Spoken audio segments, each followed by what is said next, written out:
I created my YouTube channel more than 16 years ago, and over all those years, I've never been monetized, and I've never even been close to being monetized. So I was definitely using the platform wrong. And of course, there's not really a wrong way to use YouTube. You can do whatever you want and it's fine. But if your goal is to actually reach a bigger audience or to get monetized, then yeah, there's kind of a right and wrong way to do things. This video is aimed at people that have been on YouTube for a long time like me and are wondering how come they're not able to reach an audience. To be clear, my channel is still very small, but I did reach my goal of getting monetized in 6 months, and I'm really happy about that. And I do feel like the fact that I have 16 years of data of me doing whatever I wanted before and then changing my approach and reaching my target, I feel like there's definitely something there. First thing I want to talk about is uploading more frequently on YouTube. We've always been told that this is the way to go, but if your videos have not been taking off so far, it might not be enough. In my case, 8 months ago, I decided to try a bit more seriously on YouTube,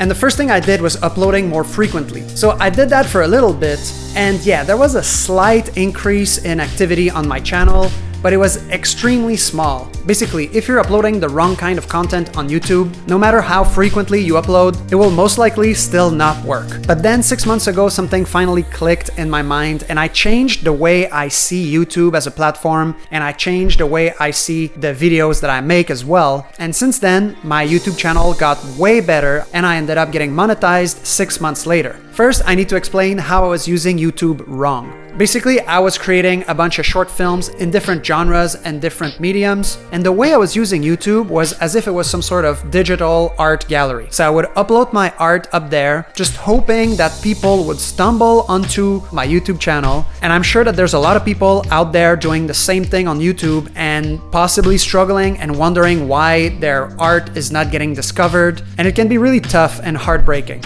And basically what I want to say is, it's not necessarily that your films are bad, it's just that YouTube is not this kind of platform. If you just upload your stuff and hope people will stumble on it, I mean, you can do it, but don't be surprised if most of your videos have less than 100 views and 20 of those views are yourself. So why would certain type of content not work great on YouTube? It all comes down to the YouTube algorithm. We all know that this algorithm is crucial to be successful on YouTube, and it usually does a pretty good job of finding what people like and showing it to them. So basically, if you have videos that have very low views, it means that YouTube basically thinks that your video is bad. And there would be two reasons for that. Maybe it is indeed not really connecting with audiences, or maybe the algorithm has a hard time understanding what your video is, who to show it to, and because of that, it's showing it to the wrong people, and they either stop watching very early, or they don't even click on your video at all. And then YouTube will then think that the video is bad. So in both cases, the result is the same. And that's what I mean when I say that I changed the type of content that I make, because whether my videos were bad or just too weird for the YouTube algorithm to understand, the result was the same. So what did I change? After years of making my own art, my own content, without trying to be viral, without trying to succeed with the algorithm specifically, I eventually got a bit bored of making my films and not really finding an audience. So even though it was a bit scary, I reassessed a bit the kind of art that I make to see if I could embrace the YouTube platform and make more traditional content. What I realized is I'm actually watching videos that are educational, learning about gear or how to make movies. And for the longest time, even though I was watching these kinds of videos all the time and I was loving them, I was not really thinking about making that kind of video myself. But on this platform, there is a reason why the kind of videos you watch the most are the most widespread. This format is very successful.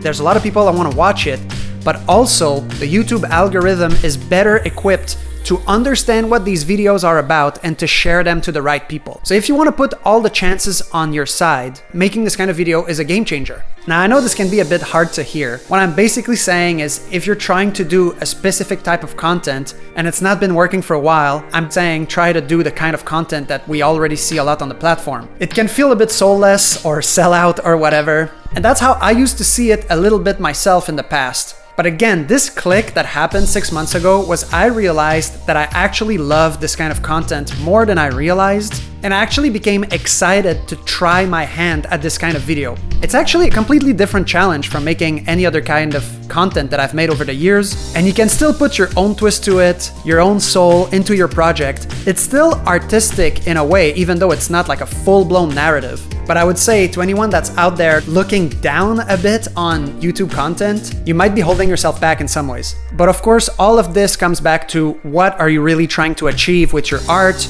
with your time, and with your YouTube channel.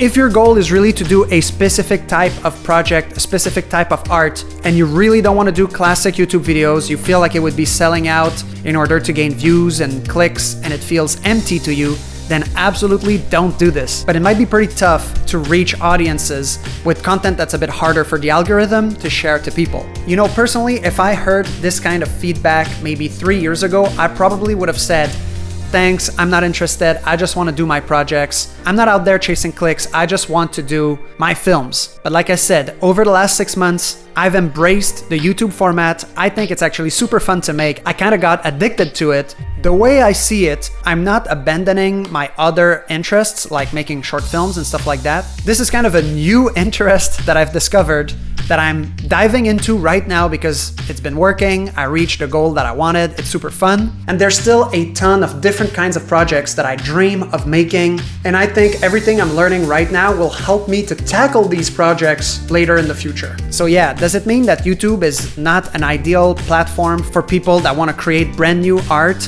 In some way, I think sadly it is kind of the case. It is possible for people to make something kind of fresh and it pops off. But I think more often than not, those videos don't really reach that many people. So in short, really try to think what kind of videos you absolutely love, the kind of videos that you're always excited to see them pop on your feed. What is special about these videos? Can you try to redo that in your own flavor? Don't hesitate to reinvent yourself and your channel. If you've been stuck for a while, maybe it's time to try something new and come back to what you were doing before once you learned new tricks. So I hope you guys don't give up with your own YouTube channel. I plan on sharing more stuff that I learned during my YouTube journey. So if you like this video, I hope you'll subscribe. Thanks so much for watching and see you next time.